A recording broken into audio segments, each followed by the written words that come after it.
Dari Sabah hari ini, istiadat pembukaan penggal ketiga Dewan Undangan Negeri Sabah berjalan lancar.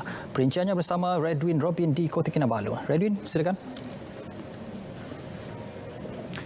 Ya Azam, istiadat pembukaan penggal ketiga Dewan Undangan Negeri DUN Sabah ke-16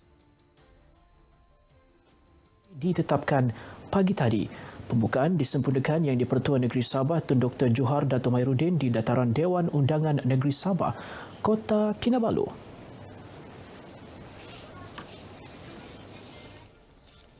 Ketibaan Tun Johar disambut Ketua Menteri Datuk Seri Panglima Haji G. Nor.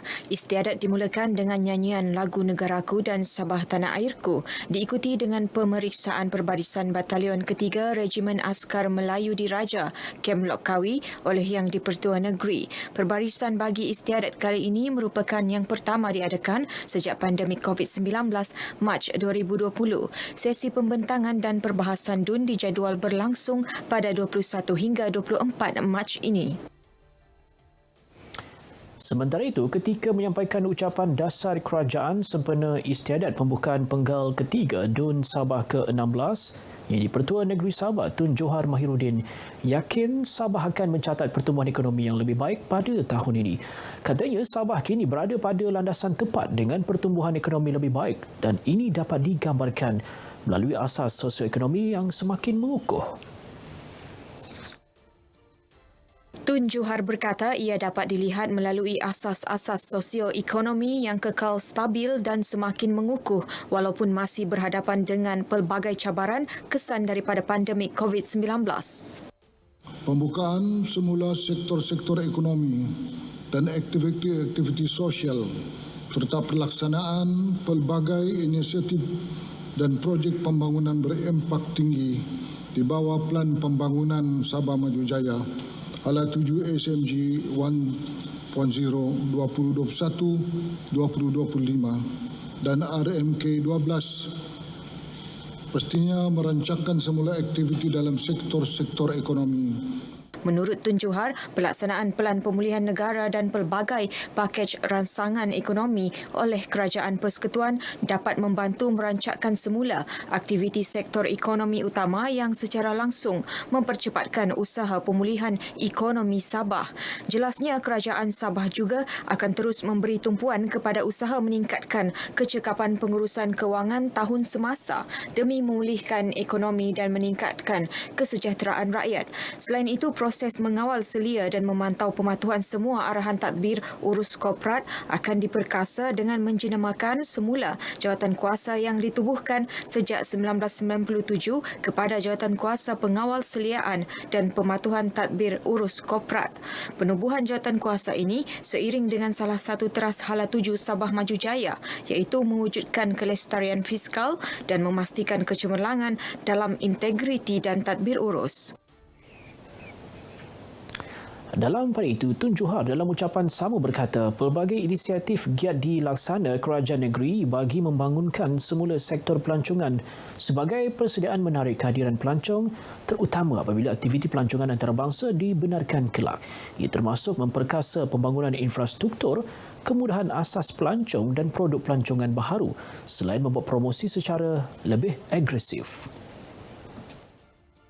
Kerajaan negeri juga dari semasa ke semasa menjalani perkongsian pintar bersama syarikat antarabangsa, ejen pelancongan dan pejabat-pejabat dalam lembaga penggalakan pelancongan Malaysia atau Tourism Malaysia di luar negara bagi menaruhkan potensi pasaran baharu yang boleh dimanfaatkan oleh industri pelancongan negeri. Jelas Tun Johar, aktiviti pelancongan domestik terutama produk pelancongan berasaskan komuniti juga akan dipergiat selain perancangan holistik bagi memastikan keunikan dan kepelbagaian etnik, warisan dan budaya serta kekayaan alam semula jadi kekal relevan sebagai aset dan daya tarikan utama pelancongan di negeri ini.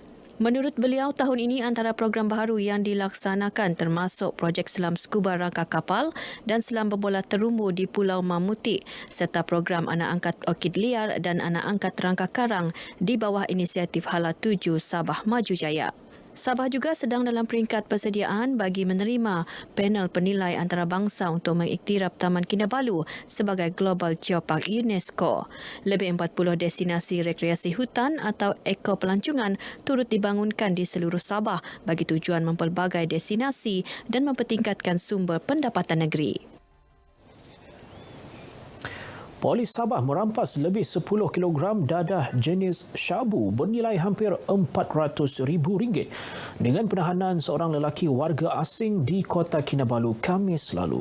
Ketika ditahan, lelaki 29 tahun itu sedang memunggah sebuah kotak mengandungi syabu seberat 6.03 kg di Kepayan. Ketua Jabatan Siasatan Jenayah Narkotik Sabah ACP Lam Tiam Huat dalam sidang media memaklumkan hasil siasatan membawa kepada rampasan 3.02 kilogram syabu di rumah sewa di Penampang.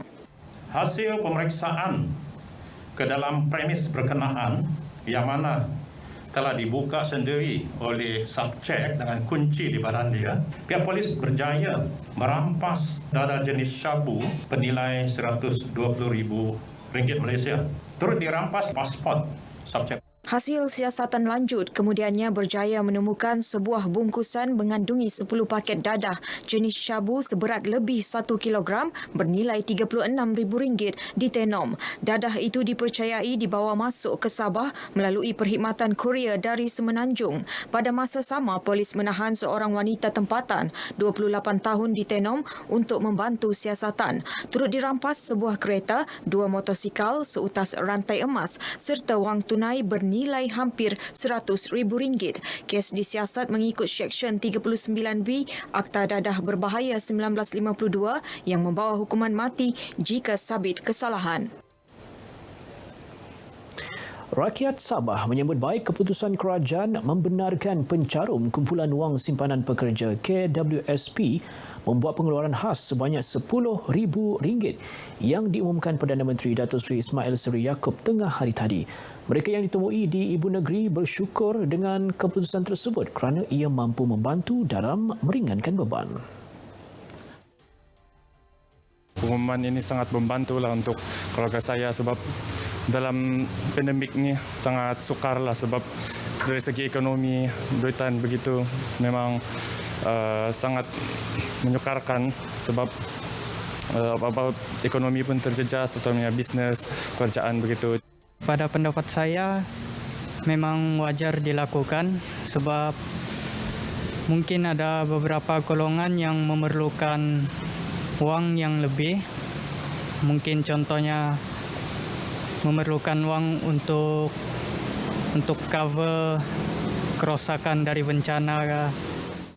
Bagi saya, pengeluaran KWSP sebanyak RM10,000 bagi kerajaan kepada pekerja-pekerja ni sangat bergunalah sebab dia boleh membantu ekonomi yang merosot akibat pandemik. Dia juga mampu untuk menaikkan lagi pendapatan bagi pekerja-pekerja yang kekurangan lah. Saya rasa pengeluaran KWSP itu sangat-sangat wajar lah. At least dia dapat membantu meringankan beban untuk membeli barang keperluan harian, terutamanya yang tidak ada pekerjaan tetap seperti petani dan peniaga-peniaga kecil. Itu adalah salah satu langkah untuk membantu rakyat. Sebab hampir lebih daripada 2 tahun lebih kan rakyat menderita sebab pandemik COVID-19 ni, terutama bagian peniaga terjejas. Penjelasan lanjut mengenai pengeluaran khas KWSP berkenaan akan dibuat oleh Kementerian Kewangan dan KWSP dalam tempoh terdekat. Baik, sekian berita dari negeri di bawah wayu petang ini. Berita wilayah seterusnya kita kembali ke Angkasa Puri bersama dengan Azam. Azam? Baik, terima kasih Redwin dengan perkembangan dari Sabah.